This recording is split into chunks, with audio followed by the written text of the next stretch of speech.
Hey, Mirror bitch, you looking real clean. You looking real bad. You looking like a queen. It's been a long time. Shouldn't have left you, but I gotta. Hey, it's locked. Here I come. Don't you go nowhere, Mirror bitch. Yeah. Why you gotta be so insecure? Yeah. What's up, YouTube? It's your boy Mark Dark, and I'm back with another Insecure video. This is Season 3, Episode 2 recap. I'm just going to go over the key points. If I miss anything, I'll leave it in the comments. Like I said, I'm just trying to go over the key points in this episode. Not everything, but like I said, just the key points. But leave your theories, comments, everything down below. Now, this episode begins with Issa. She's being denied for an apartment. She's trying to get an apartment, trying to move out, but things are going slower than she thinks is going to happen, you know. So she's trying to move on, get up out of there. She also hits up Daniel. He ain't been there in a while, but he ended up pretty much playing it off, saying he cool, he straight, don't worry about nothing. Now we get to the part where Issa, she's at her job, man. This is a very funny scene. Like, they really made this logo talking about "We got y'all" with a white hand with black kids on the inside. Very racist. It's racist as hell. And then, like, Issa, you know how she be tweaking out. The shit was just so funny. They was like, pretty much, we agree with Issa said. Issa looks up, tweaks out, and pretty much said, okay, now y'all want to be woke when a bitch been an alarm clock since day one. Probably the funniest scene in the whole episode, in my opinion. The shit was hilarious. But they ain't really trying to listen to her, man. She been telling them the same shit since day one. They whole program, the shit that they doing, their approach is entirely wrong. And eventually, hopefully, Issa gets her opportunity to prove herself once again. Now, Issa, she goes to talk to Kelly, and Kelly's going over her credit score, which is horrible. Her credit score is horrible. She tells Kelly she's staying with Daniel and everything like that. Kelly said, look, you're going to have to, we need a couple more weeks. We got to still build up. This shit is going to be harder than you think. So now Issa's like, damn, I got to stay with Daniel a little bit longer. That means I got to actually call him and tell him, you know what? Can I stay longer? Which is very hard to do, asking people for stuff, especially when you're struggling. Now, Daniel, I guess this is supposed to be his girlfriend, whoever she is, Vanessa.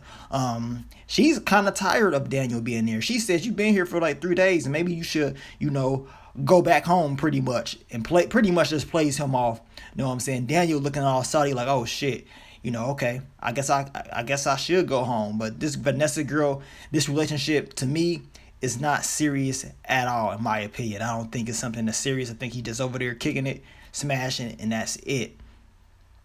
Now, Issa, she calls Daniel. She tells them, like, everything is going good, but she needs some extra time to get her shit together. Daniel says, well, him and Vanessa, Vanessa has a problem with this, which I think he's lying. You know what I'm saying? Vanessa pretty much was trying to push him away. Like, you need to go back with her. You've been here too long. So he tells her he'll let her stay there for another week, and that's it. And she's like, okay, thanks. And, pretty much it's just like, okay, I got to start hustling. I got to push. I got to do something different to help myself out. And I think she will. She'll get it together. Right now, she's struggling. But Issa will pull through, in my opinion. Now, we get to Issa. She talks to, her boss. And she's telling her, like, look, we need to hire some black people up in here. And she, her boss is just straight up, she's blind. She wants the shit to go her way. Issa's like, look, we need to change our whole style up, hire some more black people, hopefully get me out the field eventually and give me an opportunity. I'm here to help if you need this. And her boss is just looking like, oh, okay, whatever. She's thinking about it, but she better do something if she wants this business to, do business and stay in business. Now, Issa talks to Daniel. Daniel, he's just salty. He's like, man, he's supposed to be meeting up with Spider, a new artist, and his boy Seven played him. You know what I'm saying? You know how niggas be. Seven played him. He was supposed to meet him there. And now he was like, man, he ain't going to go to the club now. Well, Issa is like, hell nah, you going to go? Just go with me. So they end up going to the club to try to link up with this artist named Spider. Now, they in line, and they can't get in. You know what I'm saying? They can't get in. Daniel's name ain't on the list at all. So now they outside looking stupid as hell. Daniel's like, oh shit. He didn't even want to go to the club anyway. He don't like the scenery. But Khalil pops up. This is an old friend. Apparently, this is somebody that Daniel knew from high school in Issa. And Daniel was like low key kind of jealous because he feel like he's better than him, and it's like a competition in his head. But the Khalil dude was actually cool though. He was actually just trying to help. You know what I'm saying? He ended up getting them in the club. They wrapped up outside. Daniel acted like he didn't even want the help. I'm like, dude, just get in there, trying to talk to Spider. But I can understand he didn't really want no help from nobody. He wanted to do it his own. Now they get into the club. Issa's like, let me go get these drinks. And she meet this dude with the braces. You know how niggas be in the club. They be thirsty, drunk. Girls, man, they so lucky they can get all types of free drinks and shit. This nigga bought her 2 drinks. You know what I'm saying? Funny looking ass nigga. But that's how I be in the clubs, you know. Females can get free drinks all night. Niggas that just cash out. These 2 chicks walked up to Daniel like, oh, ain't you King and you Daniel or whatever? Don't you mess with 7? And he's like, yeah, you know, that's me. I do. They was like, you still sell weed? He was like, nah, I don't do that no more. And they played him, just walked straight off. These girls right here didn't want nothing from him. So apparently 7's like, yeah, he ain't nothing but my weed man. He don't do shit. So Daniel was just like, man, I gotta, you know what I'm saying? I gotta get my shit together, man. I gotta watch who I'm hanging around. And Issa and Daniel, you know, they talking, you know, drinking. And Issa, she's pushing him. She's pushing Daniel to actually go and do what he needs to be doing. And that's the, you know, link up with this Spider dude and trying to get some music popping off. Daniel, he didn't want to at first. He didn't want to be chasing him. But then he was like, all right, I'll take your advice. And I'll go holler at him. Let's just go up here.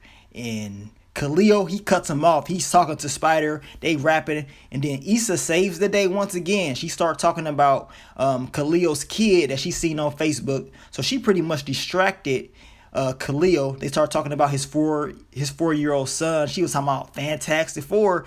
She was saying some off the wall weird ass shit. It was so funny as hell. Like, it was awkward as hell, but it was so funny. Now Daniel got the opportunity to finally talk to Spider. They was rapping, whatever. He was telling him, did he know 7 or whatever. He like, yeah, the tall nigga, blah blah blah blah. You know, they pretty much just going over shit. Daniel is this real awkward because he's trying to get his point off. But Khalil was like, Spider was like, Khalil got your number. I'll holler at you, whatever. This dude wasn't really trying to mess with Daniel like that. He wasn't really trying to mess with him at all. Spider, he just a young cat living life.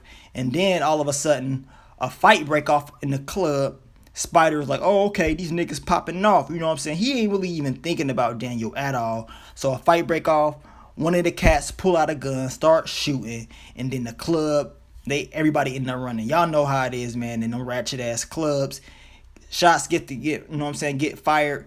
Daniel grabs Issa, they get up through, and to Daniel it's just like another failed attempt to try to do something, because he's very passionate about this music thing, and it's just like, damn, like something always happens. You can't put no trust in nobody. Now they go grab something to eat after the club, you know what I'm saying? And Daniel was just like, man, he's salty because, you know, not only did he didn't get the hookup with Spider or whatever, he just feel like Khalil got famous and he feel like he just better. Like, he feel like he's the better producer or whatever, and Khalil took the spot. And Issa just like, look, you need to stop trying to compete with Khalil, and maybe y'all should just link up and do work together. They used to actually work together anyway back in the day, from what they were saying. Daniel ain't really trying to take her advice right now. He's just like, man, whatever. You know what I'm saying? He's passionate about this music thing, and he's trying to do better. But he does need to take Issa her advice. He needs to take her advice, because she's been pushing him this whole episode to actually go out there and do what he needs to do. Now, to get back to the apartment, and Daniel took her advice. He said, you know what? I'm gonna make a call. He calls Khalil, like, look, man, you know, we got out safe. We got the club safe and everything. Whenever you get a chance, we should link up, try to do some music, go over some shit. So it seems like Daniel took her advice, and he's going to try to work with Khalil. And maybe he can get that connect with Spider later on. So Issa, you know, she's on the phone as well. And she put in for, I think it was a property manager position. And they end up calling her back and want to get an interview with her. So hopefully she gets this job and everything goes good for her. She's been pushing this episode, man. She's been pushing. She's not on that whole shit like she was in season 2. She's really just trying to, you know, do what she got to do to make it. And the episode, it ends off with Issa and Daniel going over music and shit. They just kicking it, standing up late, talking, you know.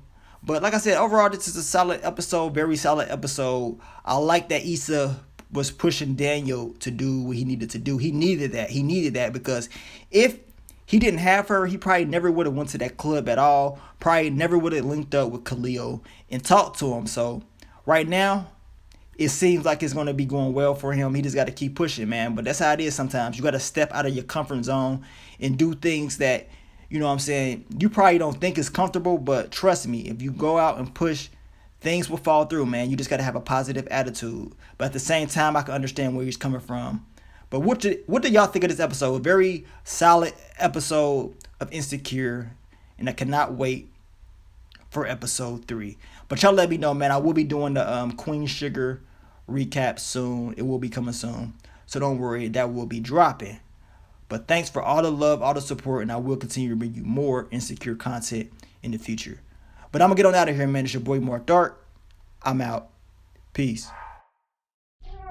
Yeah. Why you gotta be so insecure? Yeah. When I did all I could do, but you be wanting more.